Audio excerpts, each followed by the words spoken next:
going to read you a little bit from the Almanac 2023, which is the new edition of the Almanac and is out now.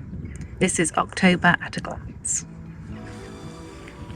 The mists really do start to roll in at the beginning of this beautiful month, the result of the ground chilling overnight as nights lengthen and the northern hemisphere tips further away from the sun. The leaves are turning shades of red and gold, and everything is ripening, closing down for the cold months ahead. This is the month that we really start to feel the coming winter, nudged along rather rudely by the hour change. We can be clinging to the last vestiges of hope that winter won't be too bad, that the nights aren't perhaps as long and cold as we have remembered. And then, bump, the hour changes and our day is cut short, our commute plunged into darkness. It is hard not to resent this moment that it happens, and in the following days as we wrestle with this new dose of darkness, just when we need it least. We always want the last dregs of summer to carry on, but try not to fight it. The dark and cold are here for a good reason. Look around you, and you will see that everything in the natural world is closing down. You can take the darkness as a cue to do a little of this yourself. We need rest times as well as active times in order to stop ourselves from burning out. And this moment is as strong a signal to rest as you are ever going to receive, just as it is to the plants, the mammals, and the insects. They know what to do. We need to teach ourselves. So a suggestion. Treat yourself to some new PJs if possible. Get into them as soon as you get home in the evening, perhaps after a hot scented bath. And then snuggle on the sofa with candles and crumble. Feel your shoulders dropping. Repeat.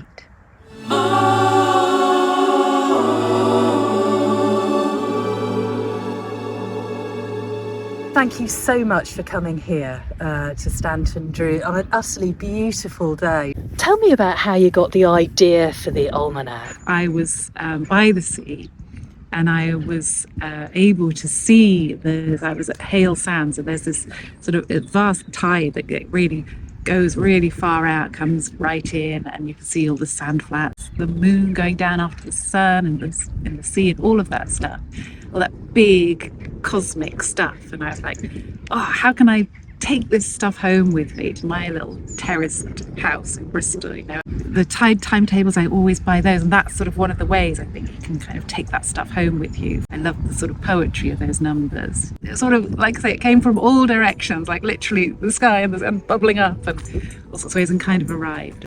What's also lovely about the Almanac is that every month you describe what's happening with the trees and the plants and what we can forage. Every month has got its own characteristics, its own atmosphere. What I'm trying to do is provide people with lots of different little keys in to the month. So that can be via looking at the stars at night, or cooking something seasonal, or just reading a story that's connected to the seasons. Because when you have the Almanac, it actually tells you what you can grow in your vegetable garden, which really helps the likes of me who's just starting out. I think mostly what we need to know is what to do when. That's really the tricky thing, if you can get that right. And the trouble with our year is it's so short, really. Our growing year is brief, and you have to be on it. You have to get things in at the right time. When you're working with the earth, how does that make you feel? I always seem to come away from any kind of gardening mentally feeling much clearer. There's space for your mind to drift as you're outdoors. It's like a bit of a meditation. Do you follow a particular faith path at all? I don't particularly at all, but I am finding that the more I write the Almanac, the more I've clued into the months and the seasons, that I do start to look for those different energies each month, to go to that feels kind of like I am maybe edging into a tiny bit of spirituality myself. Tell me about this gardening with the moon. It's fascinating. I'm waiting for the full moon to plant my bulbs for the autumn. There you go. The moon moves the oceans and it moves huge bodies of water. The idea being that certain times of the month, when there's a pull upwards, that's the time to sow the seeds that are going to be leafy crops. That wouldn't be, for instance, a good time to prune because the sap would be flowing. When there's a pull downwards, then that's the time to sow the root crops. It felt like I had a little helping hand there. When I've done it, when I've done things at the right time, it almost felt a little bit like, oh yeah, this is suddenly easier than it normally is. This feels right. Every month in the Almanac, you have a bird of the month as well. Yeah, I know a bit about gardening, I know a bit about cookery, so I'm on fairly easy ground there, but my kind of guideline for the other stuff that I put in is to put in things that I would like to know about. So I would like to know what's the difference between 3 different types of gull, for instance, or the different doves that you might see, and things like that. So that's what I was really trying to do there, and also trying to I think everybody loves birdsong and would love to be able to identify birds by their birdsong, so I've tried to put in a little bit about what they sound like. I just love all the folk dancing, the costumes, the traditions. It was really, I suppose, a reaction to kind of lockdown times in a way. So many of these traditions were cancelled. So I really wanted to look at not kind of like ancient folklore and things that we know happened in the past and things like that, like living folklore, the things that we do right now. My guideline was, as long as it happens, and it happens at a particular time of the year, and it happens to celebrate that moment in the year, it's in. So, we have Notting Hill Carnival, Jack in the Green comes through Bristol, close to May Day. In Ireland, which is the hunting of the wren, that's Stephen's Day, and all of these things happen, and they're all connected to folklore and tradition. In October, you've got the pearly kings and queens involved, and my old cock sparrow. Right, that was really lovely to look at. I ended up interviewing the pearly king of Finsbury. They have their harvest festival in October and all gather and sing songs and dress up in the finery. You can learn a folk song every month.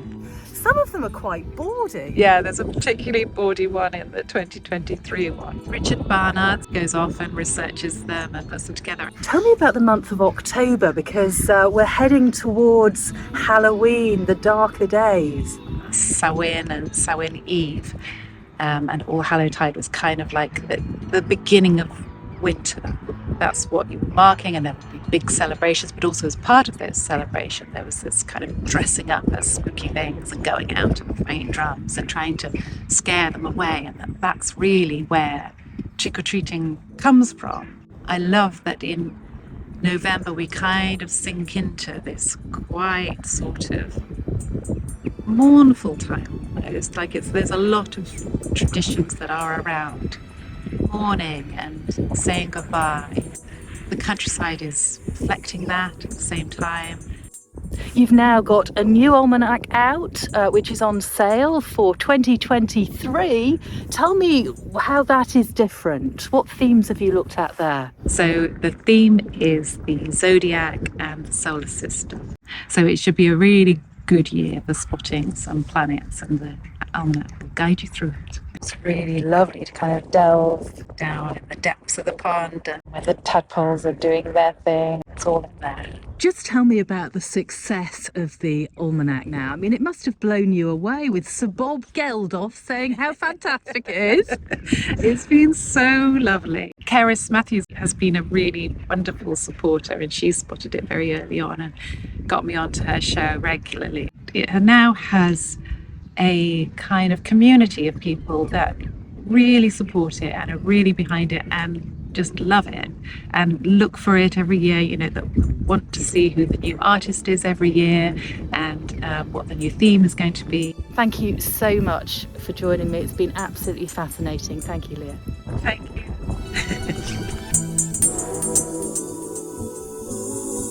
you.